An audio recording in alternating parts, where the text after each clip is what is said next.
Hai guys, gimana kabar kalian? Semoga selalu sehat dan masih semangat untuk menjalani ibadah puasanya ya. Untuk sekedar meramaikan ibadah puasa dan menemani ngabuburit kalian, di sini Mimin seperti biasa akan kembali menceritakan film horor yang berjudul Kanal, rilisan tahun 2014. Tak usah berlama-lama, kita langsung saja ke cerita filmnya. Cerita dalam film ini dimulai kepada seorang guru arsip pustaka nasional, yaitu David. Juru arsip pustaka adalah sebuah lembaga yang mengumpulkan catatan atau dokumen-dokumen penting dalam sebuah kejadian di masa lalu. Banyak kejadian penting di masa lalu dan semuanya kini sudah menjadi arsip di perpustakaan. Dari beberapa dokumen, salah satunya ada sebuah kepingan roll film. Diklaim kalau film itu dibuat pada tahun 1895. Film dokumenter menceritakan serangkaian kasus mengerikan yang pernah terjadi di Amerika.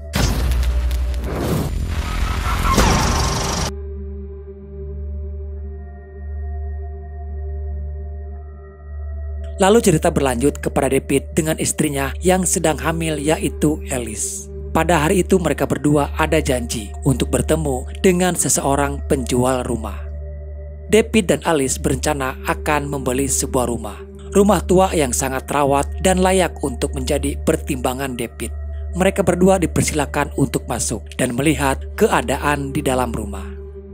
Ketika Alice melihat ke lantai atas, di bawah David sempat melihat seperti ada sesuatu yang melintas dari ruangan belakang. Dia pun menghampiri dan di pekarangan belakang rumah, David menemukan sebuah sumur yang terbuka. Setelah melihat semuanya, Alice menyukai rumah ini dan mereka sepakat untuk membeli rumah tersebut. 5 tahun berlalu, mereka tinggal di rumah itu. Kini mereka sudah dikaruniai seorang putra, yaitu Billy.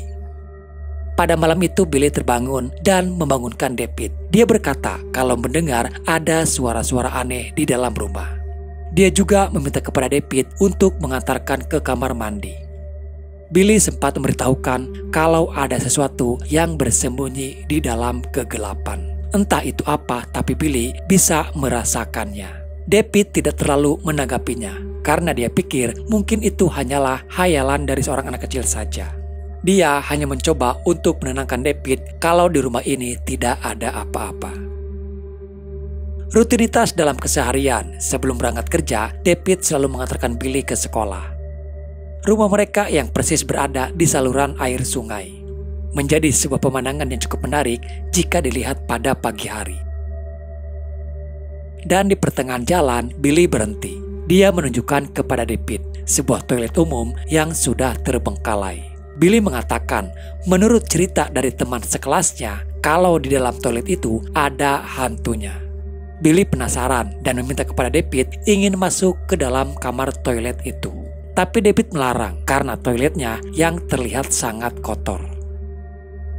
Setibanya David di kantor, Claire meminta kepada David untuk mengecek sebuah film dokumenter kriminal yang terjadi pada tahun 1905. Film ini baru ditemukan dan belum diarsipkan oleh perpustakaan. Claire meminta David untuk memeriksanya terlebih dahulu. Setelah film itu diputar, tak diduga ternyata kejadian kriminal dalam film itu terjadi di rumah yang sekarang David tempati. Merasa aneh, dia pun lalu menceritakannya kepada Alice bahwa dulu rumah ini pernah terjadi kasus pembunuhan suami yang membunuh istrinya. Walaupun kejadian itu sudah sangat lama terjadi, tapi ada sedikit rasa kekhawatiran David soal rumah bekas terjadi pembunuhan.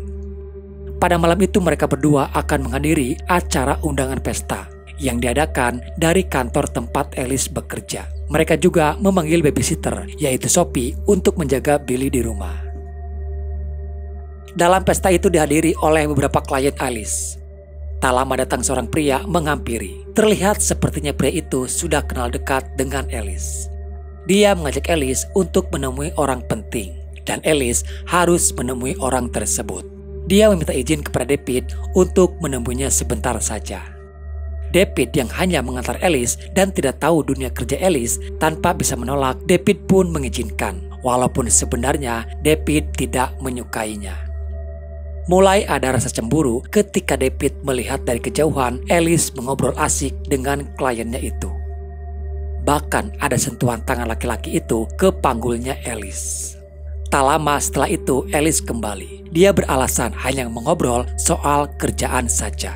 Tidak bisa dipungkiri ada bahasa tubuh dan perubahan sikap Alice setelah dia bertemu dengan laki-laki yang tadi. Di keesokan hari, di kantor, David menonton film dokumenter itu kembali. Dan di adegan berikutnya, David melihat mayat dari si korban ketika pembunuhan itu terjadi. Mayat wanita ditemukan di sebuah kanal dekat dengan rumah kediaman David sekarang.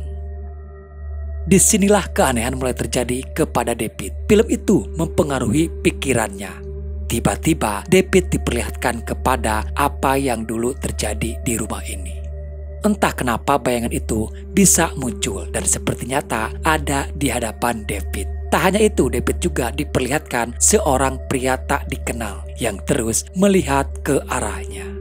Apa yang terlihat tadi seperti sebuah mimpi aneh bagi David. Pada suatu ketika, tak sengaja David melihat Alice sedang jalan berdua bersama kliennya. Yang awalnya David percaya kalau itu hanya sebatas pekerjaan saja, tapi ternyata lebih daripada itu. Alice malah berselingkuh dengan kliennya sendiri. Hati dan perasaan David hancur ketika melihat istrinya sedang ditiduri oleh laki-laki lain. Antara marah, cemburu, dan sakit hati berkecamuk dalam hati David. Disinilah godaan iblis mulai merasuki pikirannya, mengarahkan David untuk melakukan kengerian kepada mereka berdua. Tidak diperlihatkan apa yang David lakukan kepada mereka. David kembali pulang, lalu membuang sebuah palu itu ke sungai. Pikiran David benar-benar sudah kacau. Dada terasa sesak hingga dia sudah tak tahan lagi ingin muntah. David masuk ke toilet yang ada di pinggiran kanal itu, di mana sebelumnya Billy pernah mengatakan kalau di dalam toilet ini ada hantu yang gentayangan. Dan benar saja, tak lama kemudian terdengar seperti ada seseorang yang masuk.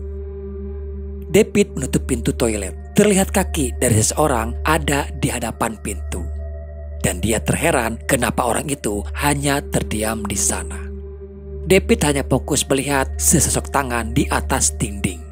Sementara sesosok lainnya menghampiri David dan mengatakan kalau sang penguasa menginginkan David. David adalah orang terpilih.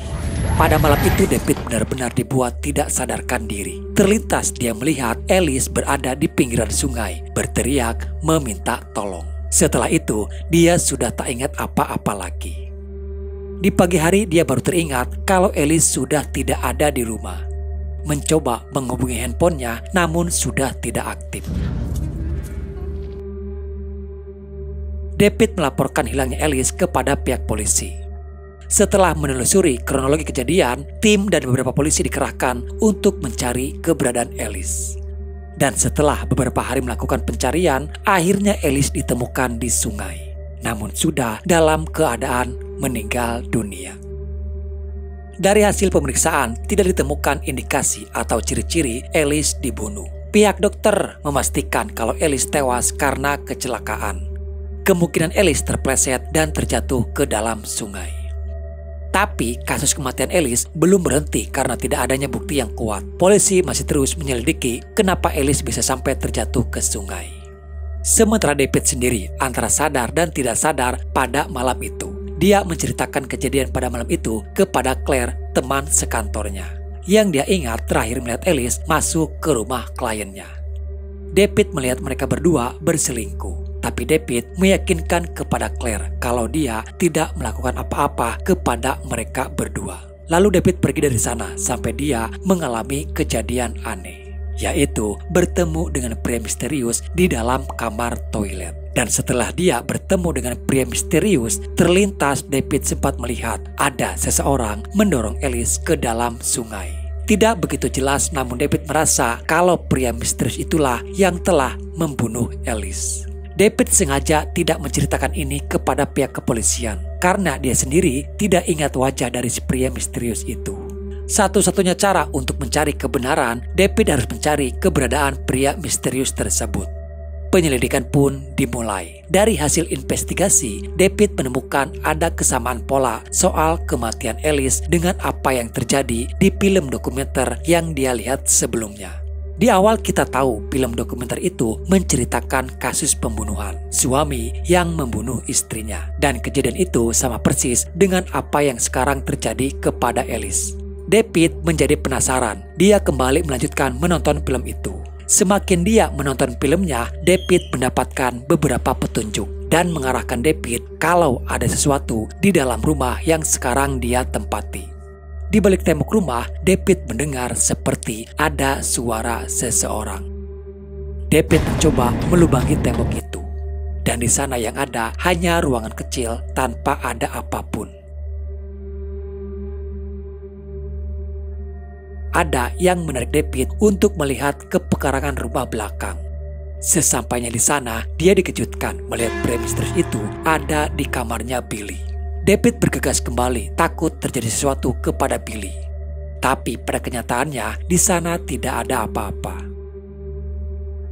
David mulai ketakutan, dan pada saat mereka sudah tertidur lelap, Sophie terbangun karena dia mendengar suara-suara aneh. Lalu tiba-tiba saja ada yang mendorong kepala Sophie.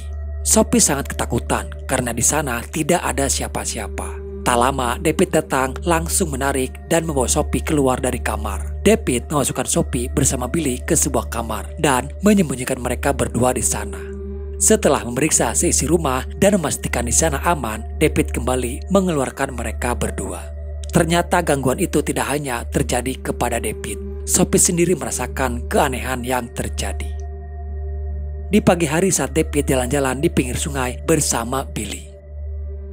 Dari semak-semak, David melihat ada sesosok wanita berdiri dengan posisi membelakangi mereka.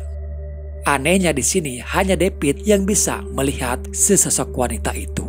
Karena rumah mereka yang tidak begitu jauh, David sempat membawa kamera dan mencoba merekam sesosok penampakan wanita tersebut. Dengan penuh perasaan takut, David terus merekamnya.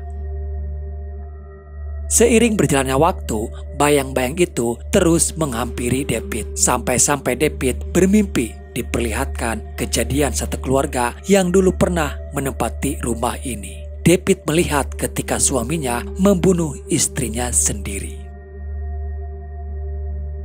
Malam itu David dibuat tidak tenang. Dia berusaha untuk tetap terjaga karena takut akan ada sesuatu yang buruk akan terjadi.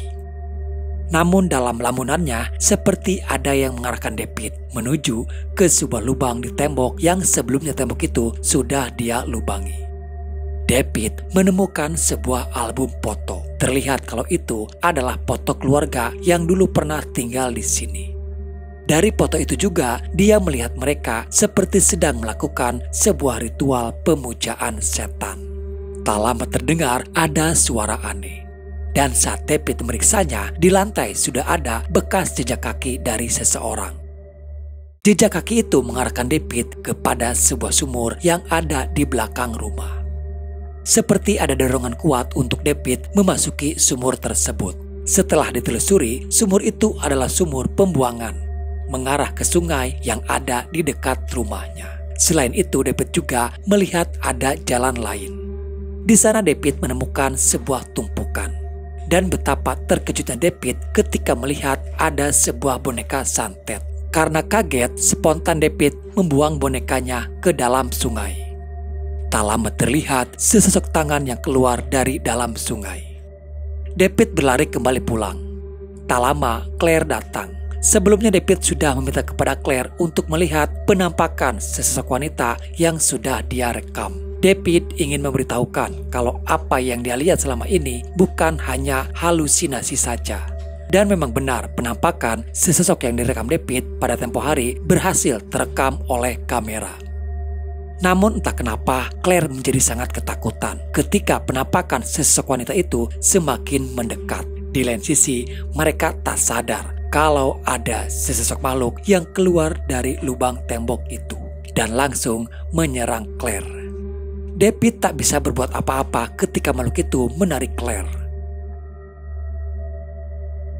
David bergegas pergi membawa Billy dari sana. Namun di luar dia sudah dihadang oleh pihak dari kepolisian. Karena kasus kematian Alice, polisi curiga, menduga kalau sebenarnya yang membunuh Alice adalah David sendiri. David kabur melalui lubang sumur yang mengarah ke sungai.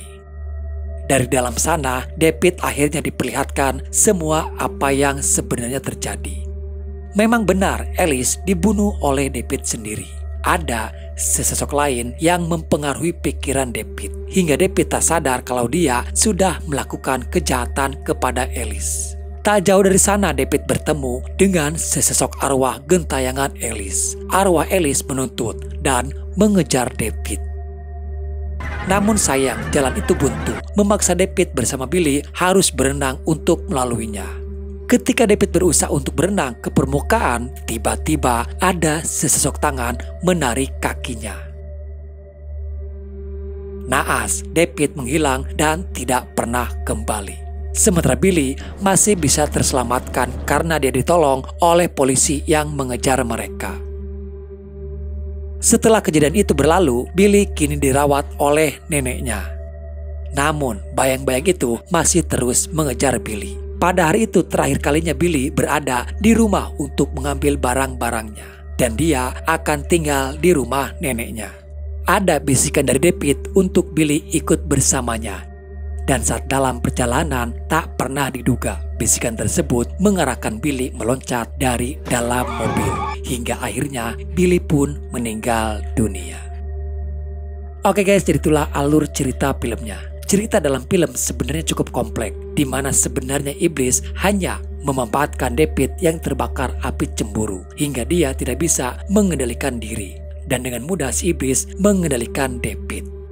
Intinya adalah apapun permasalahannya selalu libatkan Tuhan di dalamnya. Karena dengan kita mengingat kepada Sang Pencipta, itu adalah salah satu cara agar kita tetap waras dalam bertindak.